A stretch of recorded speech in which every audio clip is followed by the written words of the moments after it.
Now, we've got a funny Brad Marchand video. Everyone loves that. But first, we've got to talk the Sabres because they've had their ears open to the channel. We have been talking some trash, but they've put together now 2 pretty nice wins. First of all, on Thursday, the Sabres played the Senators, and it was looking rough. Jack Quinn did score the first goal off a really weird bounce, but the Sens did score the next 2, and for a while, the shots were 18-4. This looked like it was going to be another bad Buffalo loss. But Ryan McLeod, Alex Tuch, and Jason Zucker, they had something to say about that. They would score 4 in a row after being down 2-1, and the Sabres would eventually take that game 8-4. So, nice job. I mean, Ottawa, I don't really think they're a powerhouse, but that's all right. Then today we had Florida-Buffalo. This was an entertaining game. Florida would take it 3-0, but the moment everyone was discussing was a mix-up between Brad Marchand and Rasmus Dahlin. Maybe a couple weird dance partners, but whatever. Dahlin cross-checks Marchand from behind, which it's kind of a greasy move, certainly. The team's getting a scrum. Marchand ends up somehow getting Dahlin's helmet. He goes to the penalty box,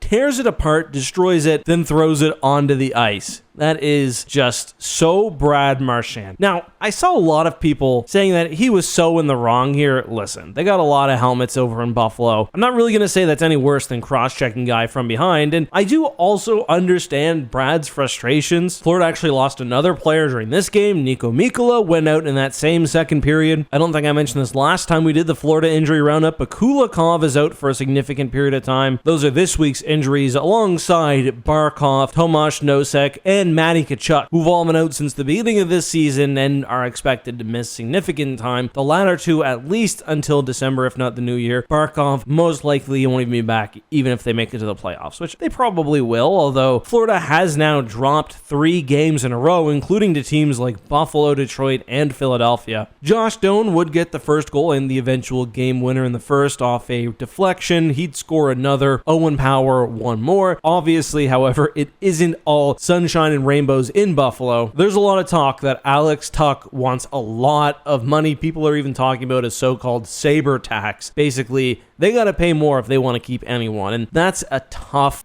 precedent to set, even if you do have the salary cap right now. Anyway, that's all I got. Just a reminder, this channel is partnered with the app Rate Game. This is a completely free experience, no gambling, no nonsense. It's basically like Letterboxd or Goodreads, but for the sports you watch. I'm going to try to chronicle as many NHL games as I can this season. Today, so far, I've watched the Rangers game and the Sabres game. Honestly, both of those are getting about an 8 for me. Super entertaining. I might go back and give the Rangers one a little more just because Montreal is always so fun to watch. Anyway, link to that in the description. I'll see you guys next time.